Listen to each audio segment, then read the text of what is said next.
नमस्कार दोस्तों, किसी ने मैसेज किया है कि भैया प्लीज़ मेरी बात पूरी ध्यान से पढ़िएगा और पढ़ के फिर बताइएगा कि क्या करूं।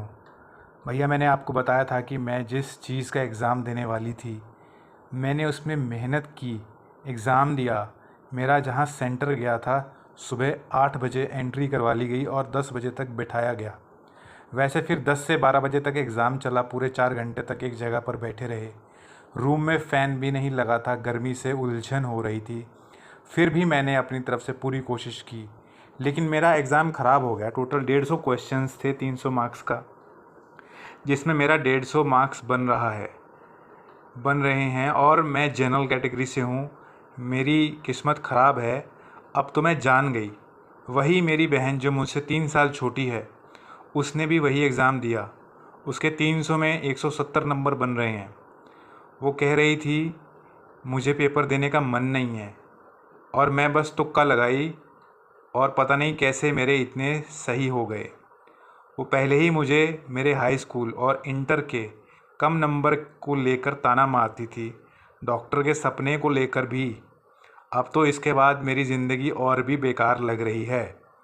मेरा कोई चांस नहीं है। उसे तो फिज़िकल के लिए बुला लिया जाएगा। आज मैं इतना टूट चुकी हूँ कि मुझे कुछ समझ नहीं आ रहा मेरे साथ क्या हो रहा है। मैं अपने घर में बड़ी हूँ, मुझे लेके मेरे मम्मी पापा को लगता था, और अब जब मैं यहीं बैठी रह जाऊंगी और दौड़ने के लिए जाएगी, रिज़ल्ट के बाद जब रिलेटिव्स को पता चलेगा तो मेरी कितनी बदनामी होगी। मैं कैसे किसी के सामने जाऊंगी। सब कहेंगे कि देखो तुमसे छोटी होके उसने पास कर लिया। अब तो पूरी लाइफ मेरी घुट के चली जाएगी। मैं क्या करूं, मुझे कुछ समझ नहीं आ रहा। देखिए, इसमें कुछ समझने वाली बात ही नहीं है। तुम कुछ ज़्यादा ही ओवर थिंकिंग कर रही हो, क्योंकि देखो, और मैं समझ सकता हूँ तुम्हारी ज़िंदगी में, तुम्हारी उम्र में ये सब होता है, क्योंकि जैसे जैसे उम्र बीतती है तो ज़िंदगी में और भी बड़ी मुश्किलें, स्ट्रगल्स आती हैं, तो ज़िंदगी में व्यक्ति सीखता है। हाँ, तुम्हारी उम्र में जब 20-21 साल की उम्र होती है, 20-25 साल की, या मैं कहता हूँ 30 साल तक की उम्र में भी छोटी छोटी चीज़ें भी बहुत सीरियस होती हैं। यहाँ तक कि जैसे जो 17-18 साल के लड़के लड़कियाँ होती हैं, अगर उनके चेहरे पे एक फुंसी निकला है तो वो भी बहुत सीरियस मैटर हो जाता है। देखो, सब कुछ हमारे चाहने से नहीं होता है। सब कुछ हमारे चाहने से नहीं होता है। और जैसे तुम तो मेरी वीडियोस को देखती हो, तुम्हें तो पता है मैं ज्योतिष की बात करता हूँ, लोगों को बताता हूँ। तो ये सब दशाएं और अंतरदशाओं का खेल होता है। जब हमारी ज़िंदगी में कुछ ऐसे ग्रहों की दशा होती है जो कमज़ोर होते हैं, तो व्यक्ति जितना मर्जी वो अपना जोर लगा ले, जान लगा ले, लेकिन कामयाब नहीं होता। अगर तुम मेरी वीडियो ढंग से सुनती हो, समझती हो, तो तुम्हारा मन इतना अस्थिर नहीं हो सकता। इसका मतलब तुम या तो वीडियोस को ठीक से देखती नहीं हो, देखती हो तो ठीक से समझती नहीं हो।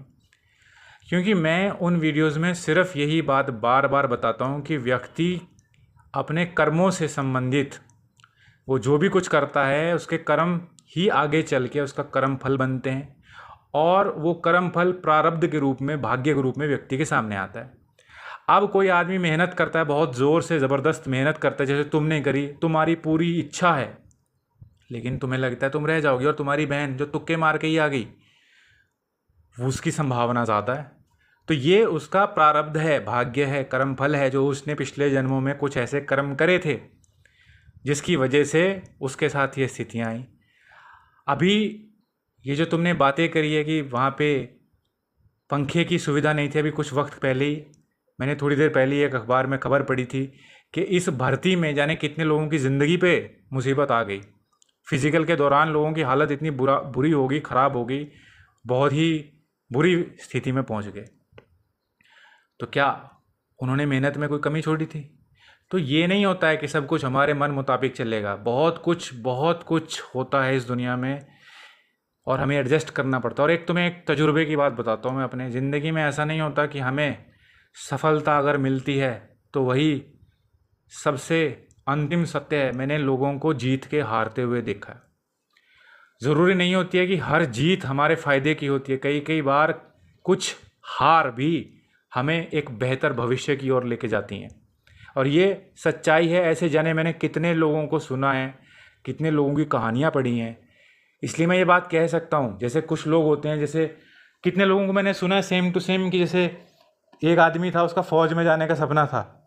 अब वो अकेले जाने से थोड़ा सा सोच रहा था कि चलो अपने दोस्त को ले जाता हूँ, सफ़र निकल जाएगा बढ़िया। तो अपने दोस्त को ले गया, दोस्त से फार्म भरवा दिया कि साथ चलेंगे साथ आ जाएंगे, ठीक है ना। उसका हुआ नहीं, उसके दोस्त का सिलेक्शन हो गया। ऐसी घटनाएं भी होती हैं। एक और भी है, एक व्यक्ति है, मैं नाम नहीं लेना चाहता, उस व्यक्ति को पता नहीं कितनी जगह से रिजेक्ट किया। लास्ट में उसने सोचा यार मैं अपना ही काम शुरू करता हूँ, और आज उस व्यक्ति का जो नाम है, उसकी जो इंडस्ट्री है, वैसे तो वो ई कॉमर्स इंडस्ट्री में है वो व्यक्ति, वेबसाइट्स चलती हैं उसकी, इतना नाम है उस व्यक्ति का, और वो हर जगह से रिजेक्ट हुआ था। एक हमारे यहाँ पे बहुत ही बड़े, जिसको लेजेंड बोला जाता है, अभिनेता जिसको बोल सकते हैं, नायक भी बोल सकते हैं, सदी का नायक बोलते हैं, उस व्यक्ति को भी वो जब गया था रेडियो की इंटरव्यू देने के लिए, उसे वहाँ से रिजेक्ट कर दिया था। उसकी आवाज़ ही लोगों को पसंद नहीं आई, रेडियो से रिजेक्ट कर दिया। और उस व्यक्ति ने सिनेमा जगत में क्या नाम बनाया। अब लोग उस व्यक्ति की आवाज़ लेते हैं, जब भी अपनी फिल्म शुरुआत करनी होती है तो उस व्यक्ति की आवाज़ सुनाई दे जाती है, और वो सबसे बुज़ुर्ग व्यक्ति है और सबसे महंगा, ठीक है ना। ऐसे जने अनगिनत उदाहरण भरे पड़े हैं दुनिया में। तो ये कुछ नहीं होता है जो तुमने सोच लिया कि अब ये ज़िंदगी, अब ज़िंदगी घुट घुट के, अरे बदनामी हो जाएगी। क्या बदनामी हो जाती है? अगर मान लो कोई व्यक्ति काम करता है, अब काम में वो सफलता नहीं मिल रही है, तो इसमें बदनामी वाली क्या बात होगी? तुम कुछ मेहनत करती हो, लोग अपनी अपनी मेहनत करते हैं, नहीं होती कामयाब हमारे भाग्य में, शायद हमने इतने अच्छे कर्म नहीं करे थे, लेकिन इस जन्म में हम कर रहे हैं, प्रयास कर रहे हैं, संघर्ष कर रहे हैं। संघर्ष बहुत कुछ सिखाता है। जो कर्म होता है ना, वो अटल होता है, वो कभी नष्ट नहीं होता। ये समझने वाली बात है। हम कुछ भी करते हैं, हमारा कर्म कभी नष्ट नहीं होता, ना कर्म फल नष्ट होता है। ये जो तुमने मेहनत करी है, जो तुम इस संघर्ष, इस प्रोसेस से गुजरी हो, तुम्हें कुछ ना कुछ सीखने को ज़रूर मिला होगा। अब ये तुम्हारे सामने है कि तुम इस चीज़ को पॉजिटिवली देखती हो, नेगेटिवली देखती हो। क्योंकि अगर तुम समझदार लड़की हो तो हमेशा पॉजिटिवली देखोगी चीज़ों को कि इससे तुम्हें क्या सीखने को मिला।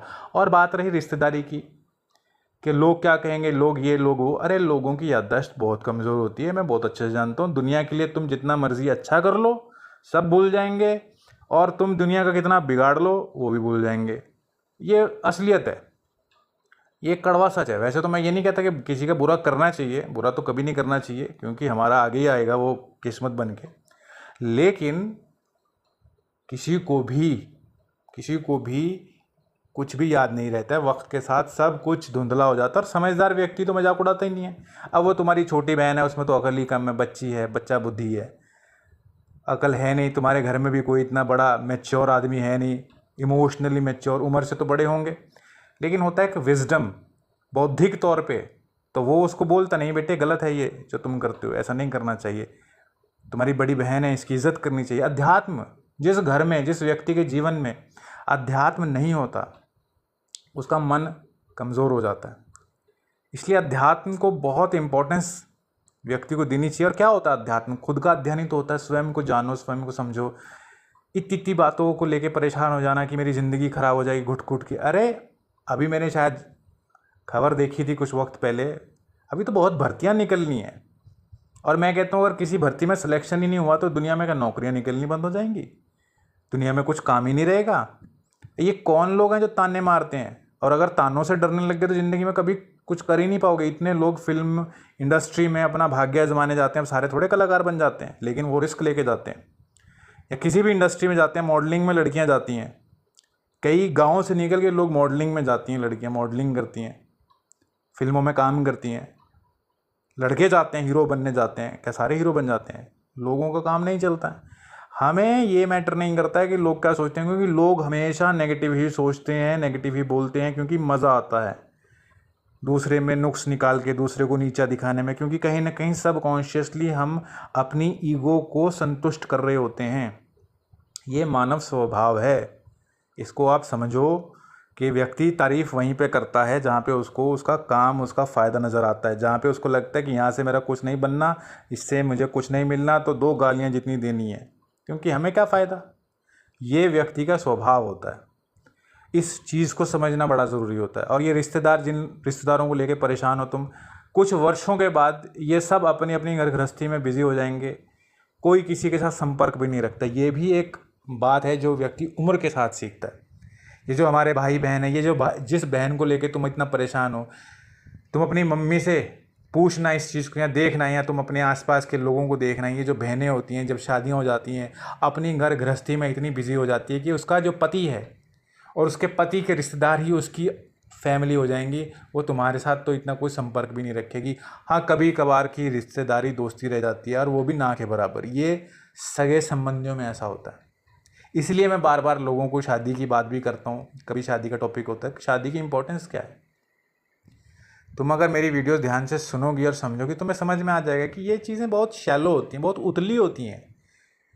जीवन में कर्म मैटर करता है, प्रयास ईमानदारी से करना चाहिए। और तुम भी जानती हो कि तुम्हारा ना तो ध्यान था पढ़ाई में, ना ही तुमने वो मेहनत करी है जो कर सकती थी। लापरवाही तुमने पूरी करी है, ये तुम अच्छे से जानते हो, मेरे से ज़्यादा अच्छे से जानते हो तुम। ओवर थिंकिंग में ही तुमने बहुत टाइम वेस्ट किया है। लेकिन चलो, अगर तुमने मेहनत करी भी है तो कोई बात नहीं, किसी भी मेहनत कभी भी ख़राब नहीं जाती है। लेकिन मुझे एक चीज़ पता है, अगर मान लो तुम्हारा कोई सिलेक्शन हो भी जाए, जब इंटरव्यू, मान लो अगर इसमें कोई इंटरव्यू का ऐसा प्रोसेस होगा, तो तुम वहाँ रह जाओगे। तुम्हारे बस का ही नहीं है तुम बात कर सको। तुमने कभी भी तुम्हारी इस मैसेज से मुझे साफ पता चलता है कि तुमने अपने कॉन्फिडेंस पे, अपनी कम्युनिकेशन के ऊपर कुछ बहुत काम नहीं किया है। अपने कॉन्फिडेंस में वो घबराहट लोगों को लेके, वो परेशानी कि लोग क्या कहें। अरे लोग, तुम कौन सा किसी के साथ भाग गई हो कि लोग कहेंगे कि बदनाम कर दिया। क्या है, मेहनत करी, एग्ज़ाम दिया, नहीं हुआ नहीं हुआ। तुम्हारी छोटी बहन का हो गया ठीक है, तुम हो जाता तो बहुत अच्छी बात है, हमें बहुत खुशी है। बस वो ताने करती है, मजाक उड़ाती है, तो वो उसका कर्म करते रहे, तुम क्यों अफेक्ट होते हो।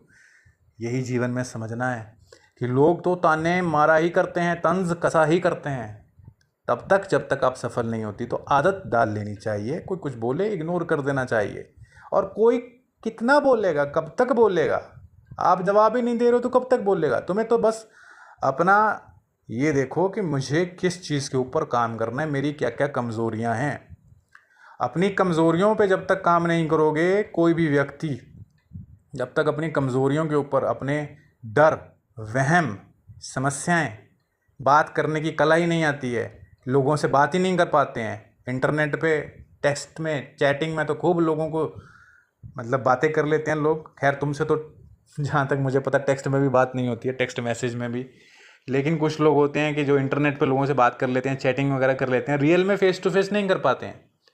तो वो चाहे कितने मर्जी एजुकेटेड हो जाएं, कितनी मर्जी एजुकेशन ले लें, कितनी अच्छी कुर्सियों पे चले जाएं, कितनी अच्छी नौकरियां क्रैक कर लें, इंटरव्यूज़, लेकिन वो कभी प्रमोशन नहीं हो पाता है। और वो सबको अपना दुश्मन बना लेते हैं, क्योंकि वो बात किसी से करते नहीं है। लोगों को लगता है यार ये तो ईगो में रहता है, ये तो अपनी अकड़ में रहती है, तो बस सब उनके खिलाफ होने लग जाते हैं। वो ये नहीं समझते कि इस व्यक्ति के अपनी प्रॉब्लम्स हैं, अपने इश्यूज़ हैं। तो मैं बस यही कहूँगा कि कोई बड़ी बात नहीं है, नहीं होता। तुम अकेली लड़की हो, मुझे जहाँ तक लगता है पता नहीं कितनी नौकरियाँ हैं 5-10 हज़ार हैं, 50-60 हज़ार हैं। लेकिन मुझे ये पता है कि लाखों में विजिटर्स हैं, वो आए हैं, उन्होंने दिए हैं, लाखों में लोग आए हैं। और एक लड़की की ये न्यूज़ आ रही थी, वो 5 मिनट लेट हो गई, वो उसको एंट्री नहीं मिली, उसको बोल दिया बस दैट्स इट, जाओ यहाँ से, तुम टाइम पे नहीं आई। तो भाग्य बहुत बड़ा रोल प्ले करता है। लेकिन मुझे ये पता है कि अगर तुम अपने इमोशनल स्ट्रेंथ को मजबूत करोगी, अपने कॉन्फिडेंस के ऊपर काम करोगे, और कॉन्फिडेंस के ऊपर काम ना करना पड़ता है, एक्शंस में लेके आना पड़ता है। सिर्फ किताबें पढ़ने से या मोटिवेशनल वीडियो से नहीं आएगा। आपको वो जो चीज़ देखते हो, सीख के उसको ज़िंदगी में उतारना पड़ेगा। और करते करते भी 1-6 महीने लग जाते हैं, ऐसा नहीं है कि 1-2 दिन में हो जाएगा।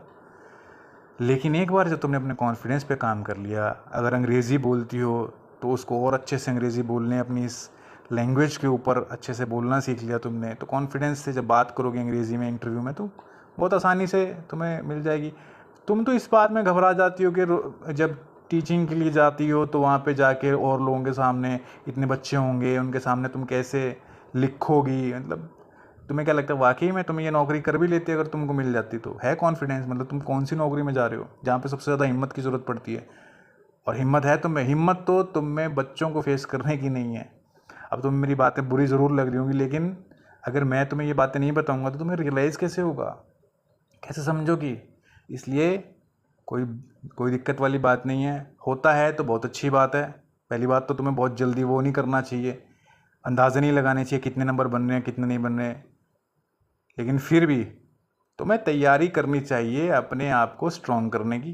कॉन्फिडेंस पे अगर काम नहीं करोगी तो तुम, अगर ये मैं कहता हूँ नौकरी मिल भी गई ना, तब भी तुम अपने इसको जीत मत समझना, हार ही है वो एक तरीके से। लंबा टिक नहीं पाते हैं लोग, और टिकते हैं तो घुट घुट के उनको नौकरी करनी पड़ती है। वो नौकरी ना मिलना ज़्यादा बेहतर है नौकरी मिलने से, क्योंकि घुट घुट के काम करना पड़ता है, अपनी बात कह नहीं पाते हैं। और ऐसा तो है नहीं कि जहाँ भी जाओगे वहाँ पे कोई पॉलिटिक्स नहीं होती, हर जगह पॉलिटिक्स होती है, तो होनी चाहिए ना।